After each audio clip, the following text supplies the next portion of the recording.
बिस्मिल्लाहिर्रहमानिर्रहीम। अस्सलाम वालेकुम। उम्मीद करता हूँ स्टूडेंट आप सब खैरियत से होंगे। आज हम एक्सरसाइज नंबर 2.5 स्टार्ट करने जा रहे हैं 9th क्लास का मैथ। स्टूडेंट एक्सरसाइज स्टार्ट करने से पहले हम थोड़ी मेजर जो है डिस्कशन करेंगे कम्प्लेक्स नंबर्स के ऊपर। तो स्टूडेंट हमारे पास कम्प्लेक्स नंबर क्या होता है, सबसे पहले अगर हम रिकॉल करते हैं तो स्टूडेंट हम जानते हैं कि अगर हमारे पास कोई भी रियल नंबर है लाइक 2, तो 2 का स्केयर जो है स्टूडेंट हमारे पास हमेशा 4 आएगा। इसी तरह अगर मैं रियल नंबर नेगेटिव ले लूं तब भी स्टूडेंट मेरे पास इसका जो स्केयर है वो 4 ही आने वाला है। तो इसका मतलब क्या है कि हम ये चीज पहली क्लासों में पढ़ चुके हैं कि किसी भी रियल नंबर का जब हम स्केयर लेंगे तो हमें हमेशा एक पॉजिटिव नंबर मिलेगा। उसके बाद जब मैथमेटिशियन का जो है स्टूडेंट उन्होंने इस टाइप की इक्वेशन के साथ उनका पाला पड़ा, तो फिर उन्होंने ये चीज गौर की कि अगर x square is equal to 1 जो है प्लस का है, दूसरी साइड पे जाके -1 आ रहा था। तो यहां से मुराद हमें यहाँ पे x की कोई ऐसी वैल्यू चाहिए थी कि जिसका स्केयर हमारे पास नेगेटिव आए। तो ऐसा तो उस वक्त के दौर के अंदर या उस टाइम के अंदर हमारे पास कोई भी ऐसा सिस्टम नहीं था कि जब किसी नंबर का हम स्केयर करते तो हमें एक नेगेटिव नंबर मिलता। तो इस कंफ्यूजन को सॉल्व करने के लिए मैथमेटिशियन को एक कंप्लीट सेट जो है वो ड्राइव करना पड़ा या इंट्रोड्यूस करवाना पड़ा, जिसको हम कहते हैं कम्प्लेक्स नंबर्स। तो ये कम्प्लेक्स नंबर्स जो है स्टूडेंट आपके पास एक कंप्लीट सेट होता है, यानी दुनिया में जितने भी फिर नंबर जिनका स्केयर नेगेटिव था उनके लिए हमें एक स्पेसिफिकेशन जो थी वो मिल गई उस सेट के जरिए से, और उस सेट का नाम हमने रखा कम्प्लेक्स नंबर। अब स्टूडेंट हम कम्प्लेक्स नंबर की डेफिनेशन अगर देखें तो डेफिनेशन इसकी हमारे पास है a number of the form a plus ib is called complex number. तो इसमें स्टूडेंट हमने देखा कि हमारे पास कोई भी नंबर जो है वो जिस फॉर्म का हमारे पास a प्लस ib फॉर्म का जो होगा उसे हम कम्प्लेक्स नंबर बोलेंगे, और किसी भी कम्प्लेक्स नंबर को जो है स्टूडेंट हम z से डिनोट करते हैं हमेशा। ये आप बात ध्यान में रखिएगा कि जब भी आप कोई कम्प्लेक्स नंबर लिखेंगे उसको आप डिनोट करते हैं z के साथ। तो इस z के अंदर या इस कम्प्लेक्स नंबर के अंदर स्टूडेंट जो हमारे पास a और b है वो दोनों बिलोंग करते हैं रियल नंबर से, यानी ये दोनों सेट ऑफ रियल नंबर से बिलोंग करते हैं। और यहाँ पे मौजूद जो आयोटा है इसको स्टूडेंट हम आयोटा पढ़ते हैं, इस वैल्यू को। ये जो होता है हमारे पास -1 अंडर रूट के इक्वल होता है, यानी हम इसको लिख सकते हैं iota square is equal to -1। यानी जब भी आपके पास -1 का स्केयर आएगा तो वो आपके पास इस नंबर आयोटा के इक्वल होगा। अब स्टूडेंट हम कम्प्लेक्स नंबर के ऊपर तो बात कर चुके हैं, अब हम बात करेंगे कम्प्लेक्स नंबर का जो सेट होता है वो हमारे पास किस फॉर्म का होता है। तो स्टूडेंट देखिए कि जब भी आपके पास हम कम्प्लेक्स नंबर का सेट लिखेंगे तो उसको हम डिनोट करेंगे C से। ये C सेट कम्प्लेक्स नंबर को शो करेगा, और ये बाय डेफिनेशन हमारे पास क्या होगा कि C सेट के अंदर जो हमारे पास एलिमेंट पड़े हैं वो Z एलिमेंट हैं। और Z एलिमेंट वो कौन से हैं बेटे कि वो Z एलिमेंट हैं ऐसे एलिमेंट जो A plus iota B form के हैं। ठीक है बेटे, यानी कम्प्लेक्स नंबर के अंदर Z जो है वो नंबर्स पड़े हुए हैं, और वो जो Z नंबर है वो किस फॉर्म के हैं, वो A plus iota B form के हैं। तो इसमें बाकी वही हम अपनी बात रिपीट कर सकते हैं कि हमारे पास यहाँ पे A एंड B जो है वो दोनों बिलोंग कर रहे हैं रियल नंबर से, और आयोटा जो है हमारे पास वो इक्वल है -1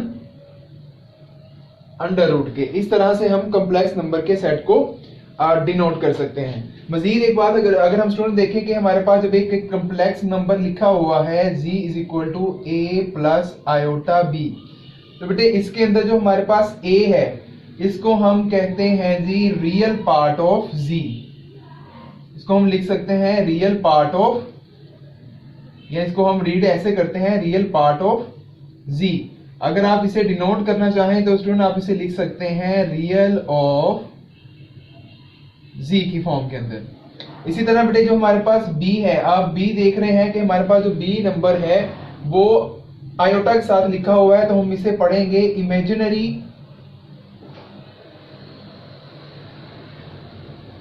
पार्ट ऑफ z, यानी हमारे पास जो कम्प्लेक्स नंबर है b इसका इमेजिनरी पार्ट है।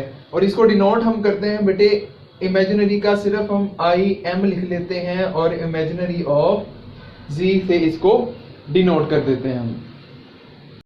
जी तो स्टूडेंट, अब हम मूव करते हैं हमारी एक्सरसाइज की तरफ, जहां पे हमारे पास फर्स्ट क्वेश्चन में हमें बोला गया है कि आपने इवेल्युएट करना है आपको जो गिवन वैल्यूज हैं। तो सबसे पहले स्टूडेंट हमें जो वैल्यू गिवन है उसको हम चेक करते हैं कि इसका फर्स्ट पार्ट है मेरे पास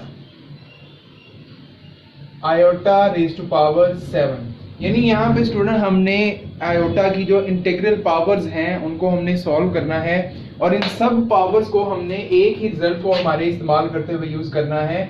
iota is equal to -1 under root, ठीक है। और इसी फॉर्म को हम नेक्स्ट ऐसे लिख सकते हैं, iota square is equal to -1। तो बेटे हमने इस रिजल्ट को ही इस्तेमाल करते हुए इन सारे क्वेश्चंस को सोल्व आउट करना है।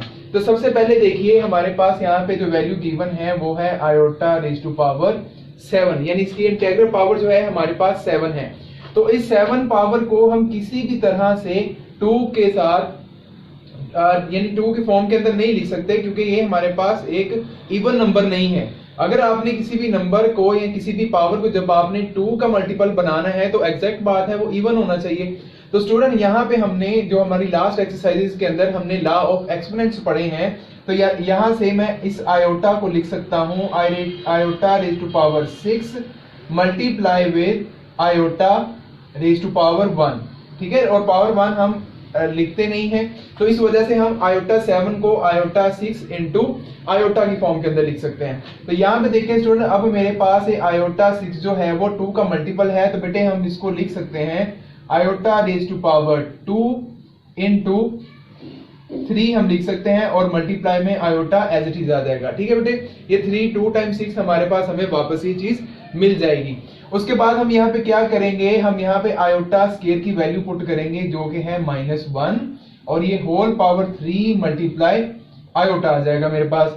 अब देखिए किसी भी नेगेटिव नंबर की अगर पावर आपके पास ओड होती है, तो अगर वो नंबर नेगेटिव है तो बेटे वो नेगेटिव ही रहता है, लेकिन अगर उसकी पावर इवन हो जाए तो वो पॉजिटिव नंबर आ जाता है। हम पहले स्टार्टिंग के अंदर इस लेक्चर के अंदर हम पढ़ चुके हैं, किसी भी नेगेटिव नंबर का अगर हम स्केयर करेंगे, स्केयर से मुराद आप यानी कोई भी आपके पास इवन नंबर उसकी पावर में आता है तो वो क्या होता है, हमें हमेशा वो पॉजिटिव नंबर मिलता है। तो यहाँ पे हमारे पास इवन नंबर नहीं है बल्कि ओड नंबर है, तो यहाँ से -1 को 3 टाइम्स जब हम मल्टीप्लाई करेंगे हमें वापस -1 ही मिलने वाला है, और मल्टीप्लाई में हमारे पास आयोटा एज इट इज आ जाएगा। उसके बाद बेटे आयोटा मल्टीप्लाई -1 करने से हमें माइनस आयोटा मिल जाएगा, और मजीद हम इसे सिंप्लीफाई नहीं कर सकते, तो यही हमारा फाइनल आंसर होगा। नेक्स्ट पार्ट है स्टूडेंट हमारे पास, नेक्स्ट पार्ट में हमें क्या कहता है कि आपके पास जो सेकंड पार्ट है वो है आयोटा रेज टू पावर 50।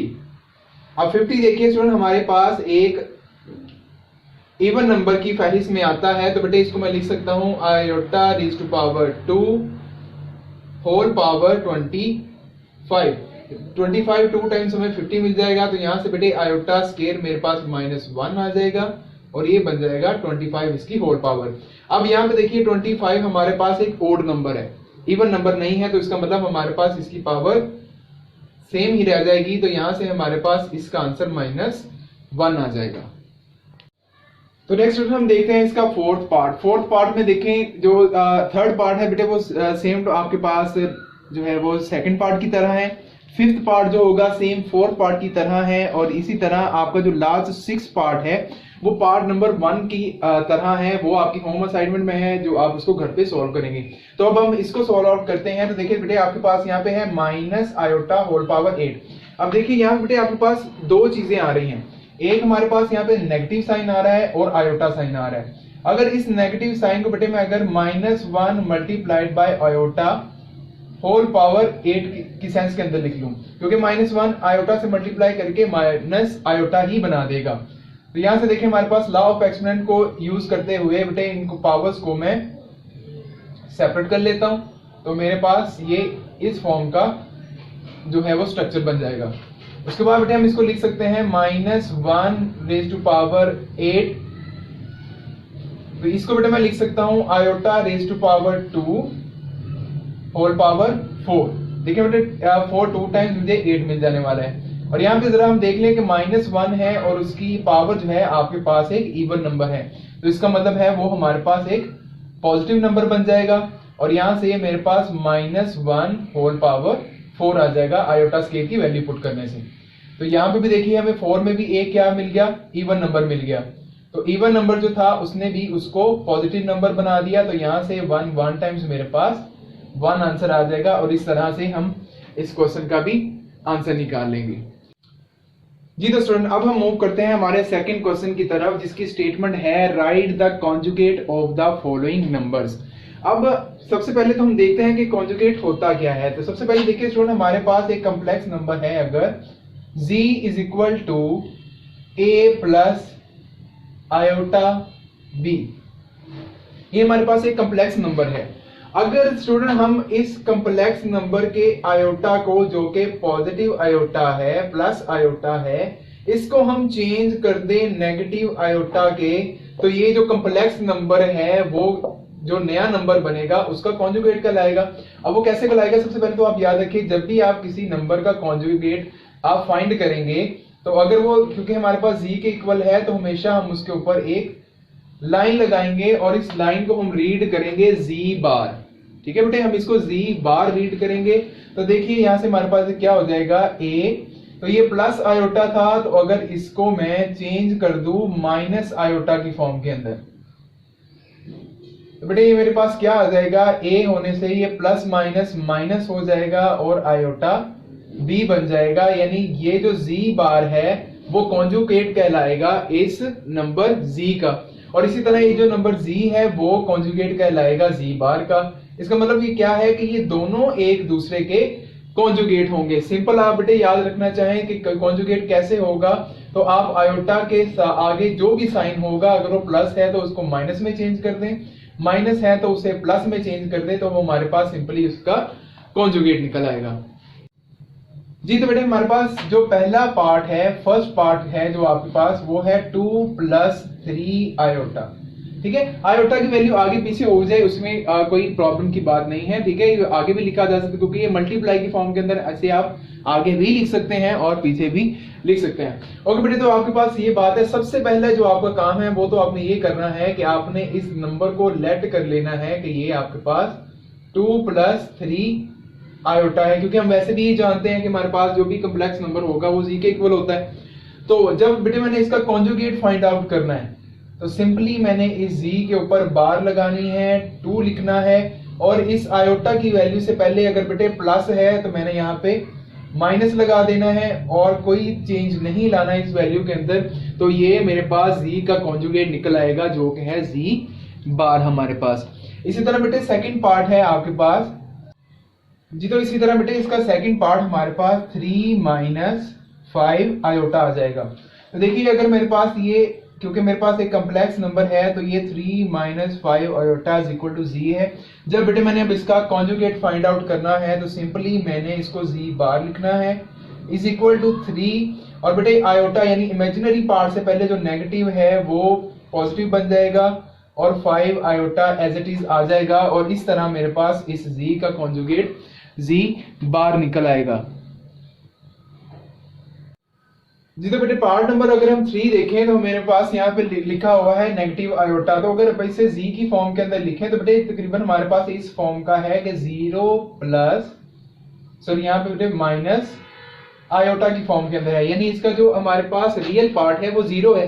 तो जब हम इसका बेटे z बार यानी z कॉन्जुगेट मालूम करेंगे इसका, तो हमारे पास सिंपली क्या आ जाएगा, तो स्टूडेंट मेरे पास ये नेगेटिव था तो ये पॉजिटिव आ जाएगा। तो बेटे उसके बाद हमारे पास पार्ट नंबर 5 है, जिसकी वैल्यू है हमारे पास -4 माइनस आयोटा। देखिए बेटे इसमें भी आप कोई चेंज नहीं है, कोई सिंपल से ये क्वेश्चन है। तो z -4 माइनस आयोटा, तो बेटे जब आप इसका z बार यानी कॉन्जुगेट फाइंड करेंगे, तो देखिए रियल पार्ट में कोई फर्क नहीं आएगा, वो सेम एज इट इज लिख दिया जाएगा, और आयोटा से पहले जो साइन है वो बेटे वो चेंज होके प्लस में आ जाएगा, और इस तरह से आपके पास z का कॉन्जुगेट भी निकल आएगा। इसी तरह बेटे आपके पास एक जो हमारा 6th पार्ट है, उसके अंदर उसने क्या किया हुआ है, उसने सिर्फ प्लेस चेंज की है। ठीक है बेटे, प्लेस चेंज की है आयोटा की। तो बेटे इस तरह से प्लेस चेंज करने से आपके पास कोई भी यहाँ पे चेंज नहीं आने वाला। तो देखिए सिंपली हमारे पास क्या हो जाएगा बेटे, ये z is equal to iota -3 है। तो बेटे इसे आप सिंपल लिख सकते हैं, आयोटा की साइन हमेशा बेटे चेंज होगा, तो माइनस आयोटा -3 आ जाएगा आपके पास। जी तो स्टूडेंट नेक्स्ट हम मूव करते हैं हमारे क्वेश्चन नंबर 3 की तरफ, जिसकी स्टेटमेंट है right the real and imaginary part of the followings. तो बेटे हमने रियल और इमेजिनरी पार्ट्स के लिए मैंने आपको ये बात समझाई थी, तो दोबारा उसको रिपीट कर रहा हूँ। जब भी आपके पास कोई भी कम्प्लेक्स नंबर है, तो इस कम्प्लेक्स नंबर के अंदर बेटे जो भी आपके पास जो पार्ट है वो आयोटा के अलावा है, ठीक है, यानी वो पोर्शन जिसके अंदर आपके पास आयोटा नहीं आ रहा, उसको हम बेटे रियल ऑफ z बोलते हैं, यानी उसका रियल पार्ट बोलते हैं। तो यहाँ से इस कम्प्लेक्स नंबर का रियल पार्ट a आ जाएगा, और इमेजिनरी पार्ट बेटे मेरे इसमें से जो मेरे पास आएगा जो भी आयोटा के साथ वैल्यू होगी, ठीक है। अगर बेटे वो आपके पास यहाँ पे पॉजिटिव में है तो पॉजिटिव में लिखेंगे, अगर नेगेटिव में है तो आप उसे नेगेटिव में लिख देंगे। तो मीन्स यहाँ पे जो b है वो आपके पास इमेजिनरी पार्ट ऑफ आयोटा आ जाएगा। तो देखिए क्वेश्चन इसी बेस के ऊपर हम अपने क्वेश्चन सॉल्व करते हैं। तो बेटे हमारे पास अगर फर्स्ट क्वेश्चन है 1 प्लस आयोटा, तो बेटे मैंने इसमें से बताना है कि मेरे पास रियल पार्ट कौन सा है और इमेजिनरी पार्ट कौन सा है। तो सिंपली बेटे हम यहाँ पे इसको लिख लेंगे कि रियल ऑफ z, सबसे पहले तो बेटे हम इसको क्या करेंगे, इसको z के इक्वल लेट कर लेंगे, तो 1 प्लस आयोटा हो जाएगा ये बेटे, तो रियल पार्ट आ जाएगा इसका। इसी तरह हम इसका इमेजिनरी पार्ट ऑफ z लिख देंगे। तो देखिए बेटे इसके अंदर हमारे पास रियल पार्ट क्या है 1, और इसी तरह आयोटा के साथ जो वैल्यू है बेटे यहाँ पे अगर कुछ भी मौजूद नहीं है तो इसका मतलब वहां पे भी हमारे पास 1 मौजूद है। तो इस क्वेश्चन के अंदर रियल पार्ट भी 1 है और इमेजिनरी पार्ट भी 1 है। इसी तरह स्टूडेंट हमारे पास एक और पार्ट है जो कि है हमारा पार्ट नंबर 3। बेटे पार्ट नंबर 3 में हमें क्या कहता है कि पार्ट नंबर 3 में आपके पास वैल्यू है 3 आयोटा प्लस 2, सॉरी बेटे ये -3 आयोटा प्लस 2 है हमारे पास। तो यही बेटे अगर इसको मैं z के इक्वल लेट करता हूं तो ये मेरे पास क्या आ जाएगा, -3 आयोटा प्लस 2 आ जाएगा। तो देखिए बेटे जब मैं इसका सॉरी हमने यहाँ पे हमने इसका रियल और इमेजिनरी पार्ट डिस्कस कर रहे हैं, तो बेटे इसका रियल ऑफ z क्या होगा और इमेजिनरी पार्ट ऑफ z क्या होगा। तो देखिए बेटे आयोटा के साथ जो वैल्यू नहीं है, यानी ये जो 2 है इसके साथ आयोटा मौजूद नहीं है, तो इसका मतलब ये हमारे पास z का रियल पार्ट होगा, और जो आयोटा के साथ नंबर लिखा होगा वो हमारे पास इमेजिनरी पार्ट होगा। तो देखिए आयोटा के साथ बेटे -3 मेंशन है, तो ये -3 हमारे पास इमेजिनरी पार्ट आ जाएगा। तो इसी तरह ही बाकी स्टूडेंट इसके क्वेश्चन है तो आप उसको सॉल्व कीजिए और आपके मुकम्मल अंडरस्टैंडिंग। हाँ एक और पार्ट है जो है हम इसका डिस्कस कर लेते हैं यहाँ पे, जो कि हम बेटे हमारे पास पार्ट नंबर 5, इसके अंदर हमारे पास वैल्यू गिवन है जस्ट 3 आयोटा -3 आयोटा है। इसके अंदर बेटे हमने इसका रियल और इमेजिनरी पार्ट बताना है।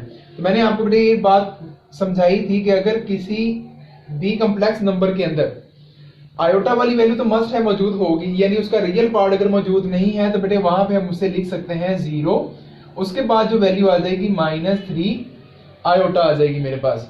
यहां से बेटे मैं इसका रियल पार्ट देखता हूं क्या होगा कि रियल पार्ट ऑफ z मेरे पास क्या आएगा और इमेजिनरी पार्ट ऑफ z क्या होगा।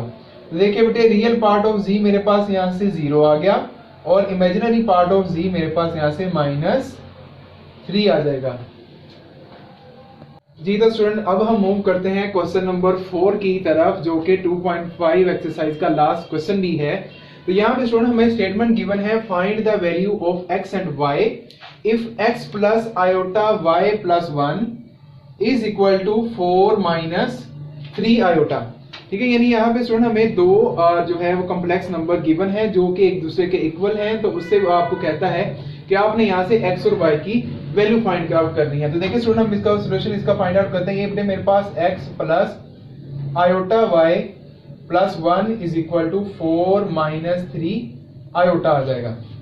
अब जरा बेटे थोड़ा गौर कीजिएगा, तो मैं आप अगर थोड़ा सा आपको एक बात बताऊं कि हमारे पास अगर कोई भी दो नंबर जो है हमारे पास complex number like a plus iota b is equal to c plus iota d, ये बेटे अगर आपके पास दो कॉम्प्लेक्स नंबर इक्वल हैं तो वो ये इक्वल किस सेंस में होंगे कि अगर इन दोनों के रियल पार्ट्स आपस में इक्वल हो और इसी तरह इनके जो इमेजिनरी पार्ट्स हैं वो आपस में इक्वल हों। अगर वो दोनों इक्वल होंगे तो कोई भी दो कॉम्प्लेक्स नंबर आपस में इक्वल होंगे। इसी कंडीशन को स्टूडेंट हम इस क्वेश्चन के ऊपर अप्लाई करेंगे। तो देखते हैं बेटे हमारे पास क्या आंसर आता है। तो देखिए यहाँ पे बेटे हमारे पास x और प्लस 1 ये हमारे पास रियल पार्ट है, तो हम इसे लिख लेते हैं x plus 1 plus iota y is equal to 4 minus 3 iota जी। तो बेटे अगर ये दोनों आपस में इक्वल हैं तो इसका क्या मतलब होगा कि इनके जो रियल पार्ट हैं वो भी आपस में इक्वल होंगे और इमेजिनरी पार्ट्स भी आपस में इक्वल होंगे। तो देखिए बेटे अगर मैं रियल पार्ट्स को इक्वल रखता हूं तो x प्लस 1 इक्वल आ जाएगा मेरे पास यहां से 4 के। तो देखिए बेटे यहां से 1 जो था प्लस का दूसरी साइड पे जाके माइनस हो जाएगा और यहां से मुझे x की वैल्यू 3 मिल जाएगी। दूसरा काम जो हम करेंगे स्टूडेंट, हम जो इसके इमेजिनरी पार्ट्स हैं उनको इक्वल रखेंगे तो वो हमारे पास y is equal to minus 3 आ जाएगा। तो इस तरह से स्टूडेंट सिंपली हम इस जो है इक्वेशन के अंदर यानी जो हमारे पास जो दो कॉम्प्लेक्स नंबर हैं उनके अंदर से हम x और y की वैल्यूज फाइंड आउट कर लेंगे। तो उम्मीद करता हूं स्टूडेंट मैं आप लोगों को एक्सरसाइज को समझाने में कामयाब हुआ हूँगा। अगर किसी किस्म का क्वेश्चन हो, अगर आपको कोई समझ नहीं आए तो आप जरूर पूछिएगा और वीडियो को लाइक और शेयर जरूर कीजिएगा, अपने दोस्तों के साथ जरूर शेयर कीजिएगा। तो अगली वीडियो तक के लिए इजाजत दीजिए। अल्लाह हाफिज।